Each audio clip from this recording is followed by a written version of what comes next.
বয়স সবেমাত্র 4 পেরিয়েছে, কিন্তু ইতিমধ্যেই সাধারণ মানুষের সেবার মাধ্যমে নিজেদের নিয়োজিত করে যথেষ্ট সুনাম কুড়িয়েছে কেষ্টপুরের গুডেস হসপিটাল। গত 8ই মার্চ আন্তর্জাতিক নারী দিবসের সন্ধ্যায় সমাজে বিভিন্ন পেশায় নিযুক্ত প্রতিষ্ঠিত মোট 10 জন নারীদের সম্মান জানালো তারা। এদিনের অনুষ্ঠানে বিশেষ অতিথি হিসেবে উপস্থিত ছিলেন অধ্যাপিকা মানবী বন্দ্যোপাধ্যায়। অধ্যাপিকা, গায়িকা থেকে শুরু করে চিত্রশিল্পী এইসব নারীদের চিহ্নিত করে তাদের হাতে নারী সম্মান তুলে দিয়ে নিজেদেরকে আরো প্রাদপ্রদীপের তলায় নিয়ে এলো এই হসপিটাল।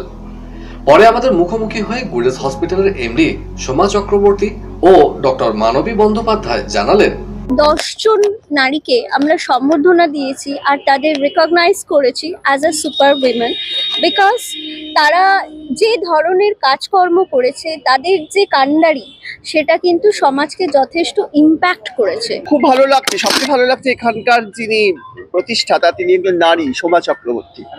আমি যেহেতু একজন নারী এই গুটেক হসপিটালটা করেছেন, আমি কিন্তু তার জন্যই এসেছি যে নারীর এই যে সশক্তিকরণ সেটা কিন্তু সোমা দেখিয়ে দিয়েছে।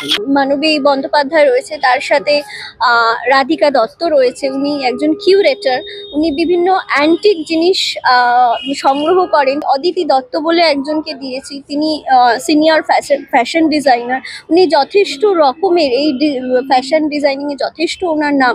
তারপরে আমাদের এখানে আছে যিনি বৃদ্ধাশ্রম চালায়। তো বিভিন্ন যারা বিভিন্ন ক্ষেত্রে নিজেরা তারা নিজেদেরকে মানে as a real heroine, I must say, তারা তাদের পরিচয় দিয়েছে।